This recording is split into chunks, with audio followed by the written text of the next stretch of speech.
Parents on Reddit, what was your I raised an idiot moment? My cousin got busted with weed at school in her locker. When the cops came she said I wasn't going to smoke it, I just sell it facepalm. When they mistook a leaky radiator hose for smoke. No problem, it kind of looks the same. They continued to drive the car home thinking it was on fire, then pulled it into the garage that is attached to the house. He knew there was a frozen pizza in the garage, but couldn't find it. Didn't even think to check the freezer.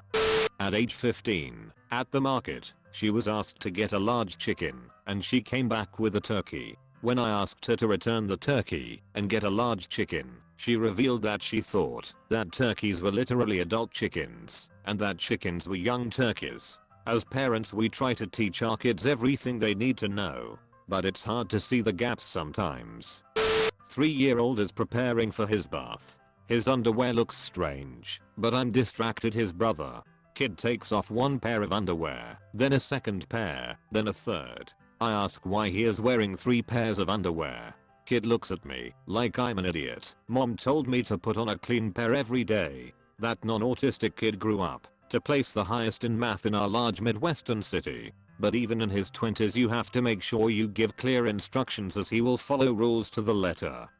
I haven't, and I hope I don't have to, but my dad said almost exactly that line in reference to my brother. My dad told me about a conversation they had that went like this, as best I remember. When his 3rd child was born and looked nothing like him, I told him he should get a DNA test, and he told me he wished he could, but it was too late. I asked what he meant, and he said by now all the DNA would have mixed, and there would be no way to tell who the child's father was. After I explained how DNA works to him, he still didn't believe me. When I asked him why he wouldn't just try on the off chance I was right, that rather than being on the hook for child support for a child he had literally seen for 12 hours total over the first year of its life, he said it's just 21 more years anyhow, why waste my time?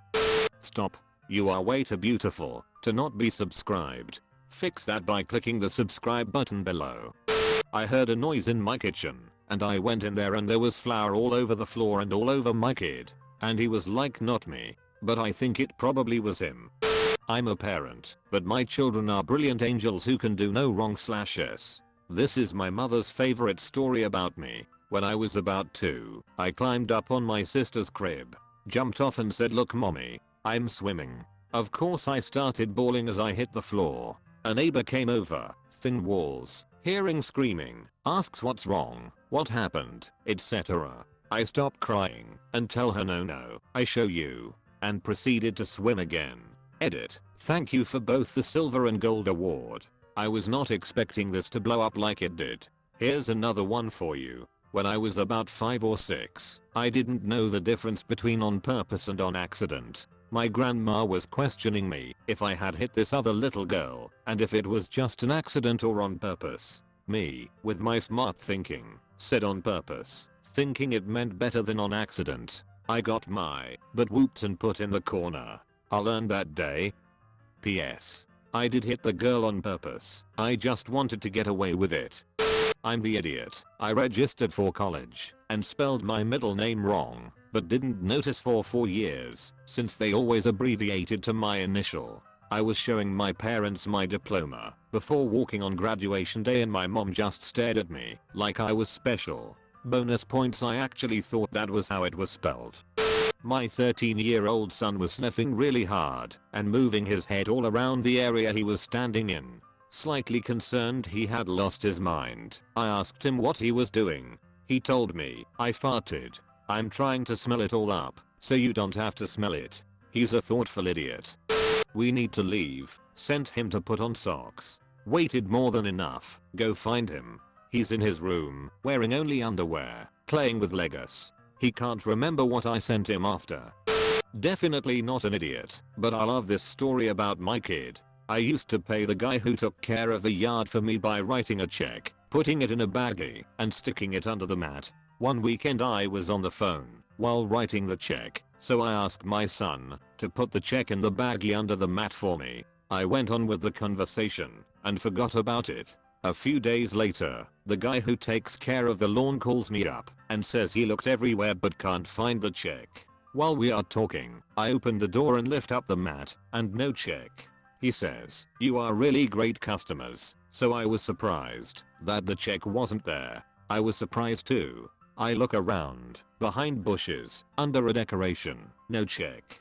Then, I try to think like my son. I look under the mat inside the front door, and there's the check. We still laugh about it. My son came to our house to visit. He didn't live with us. We weren't home, but we on our way home, so he let himself in. We walk in, and he's freaking out about breaking our newly adopted cat or something to that effect. I asked him what was she doing. She looked fine to me. He said she was vibrating when she sat on his lap. This is where he learned about cats purring. He hadn't been around a lot of cats, so IDK. A couple of weeks ago, our chihuahua was horny and trying to bone his sister. I said to husband that the dog reminded me of a frustrated teen lad and he needs a cold shower. 20 minutes later, 17 years old walks in holding a distraught and dripping dog wrapped in a towel. He'd overheard the conversation and literally put him in a cold shower in March in the UK. I swear to God, raising this kid is like painting by numbers, and every so often he goes dramatically over the lines.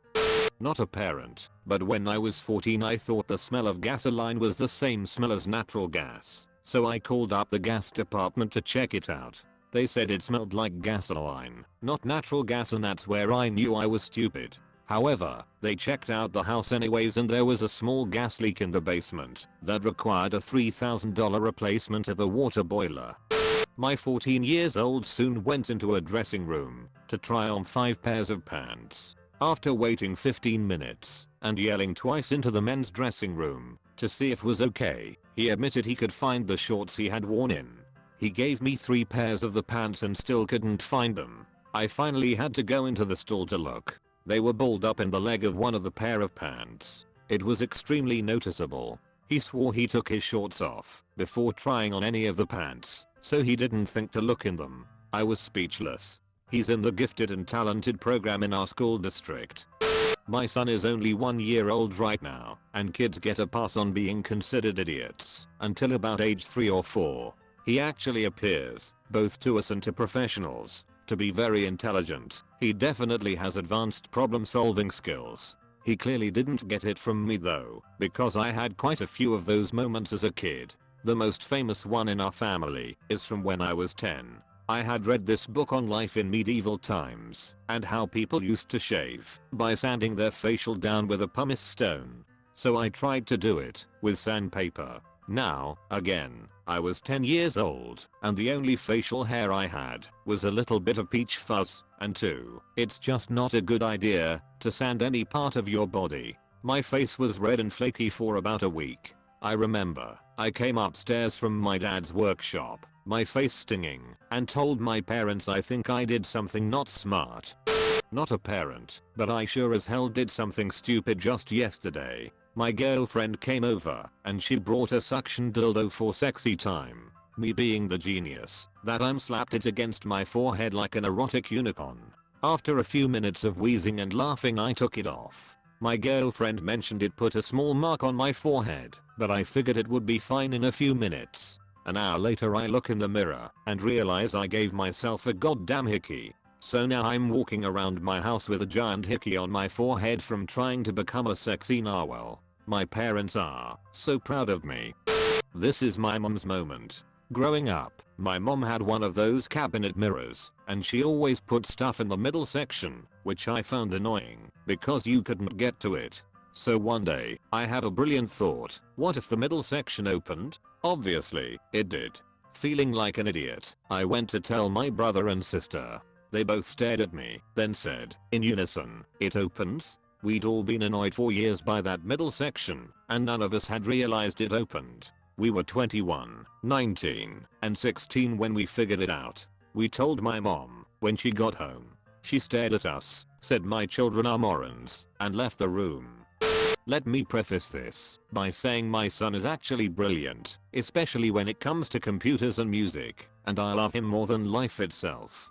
However, when he was in 9th grade, reading A Tale of Two Cities, he complained to me that he was having a problem with the book, because whenever he would pick his book up to continue reading it, He had to figure out where he left off last time. I was like, if only we had the technology, a way to mark the last place we read in a book, it would be so much easier. Then I found an index card for him to use as a bookmark. In all honesty, I really felt for the poor kid. He was never an enthusiastic reader to begin with. I've always been an avid reader, and even I struggled with Dickens all the way through college.